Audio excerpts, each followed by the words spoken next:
So first we're going to make our galette dough because this needs to set up and chill in the walk-in. We've started with our flour, a touch of sugar, and a little bit of butter. And you can take the butter, the cold butter, and pulse it in a Cuisinart, or you can chop it up and kind of mix it into the flour with your hands. And just make sure you have a nice mealy flour mixture. And then you're going to want to chill this at least for an hour so that all the butter can really set up and your flour gets really cold.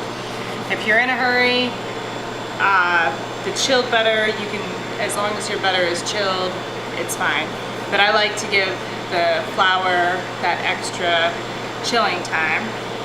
And then we're going to take our eggs and a little bit of water. And today, since we're making the savory galettes, I'd like to add a little bit of brandy to this.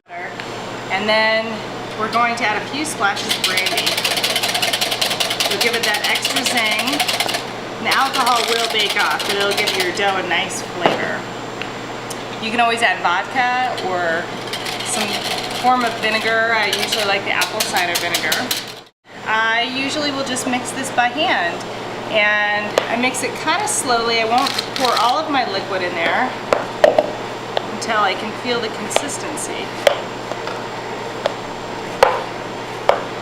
of the dough.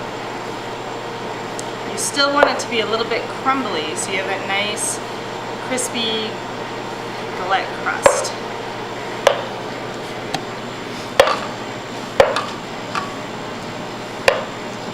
Okay, this is coming together nicely. So I usually leave a little bit of the crumble left. Spread it out on a baking sheet so it'll chill a lot faster. You can always wrap it up in plastic wrap and chill overnight. You don't want your dough to sit too long because it changes color and it starts to get tough. So I usually like to make my dough fresh and use it within 1 or 2 days. So we'll set that up and we're going to chill this and then roll it into our sheets. So now we have our chilled dough, and you want to just start out with a small ball of dough,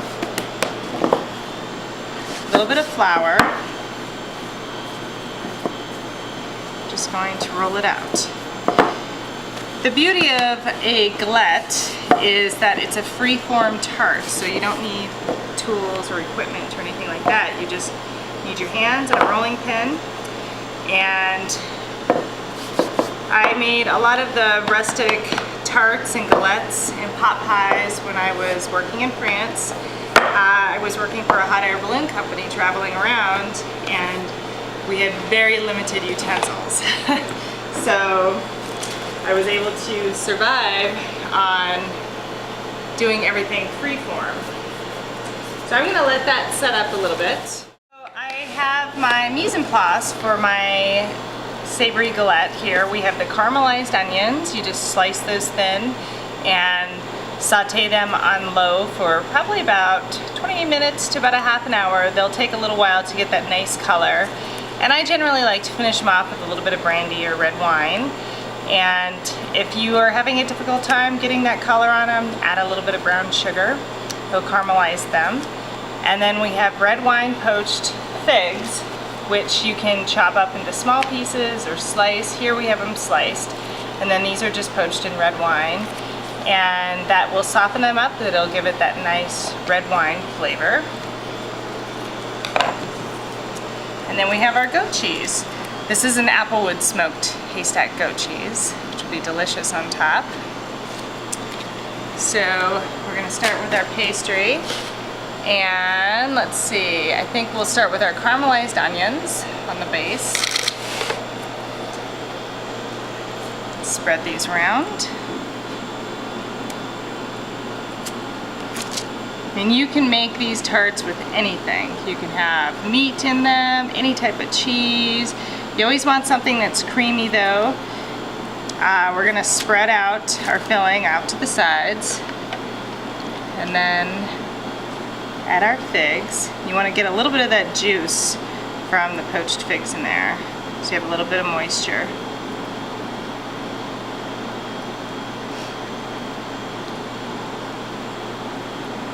All right.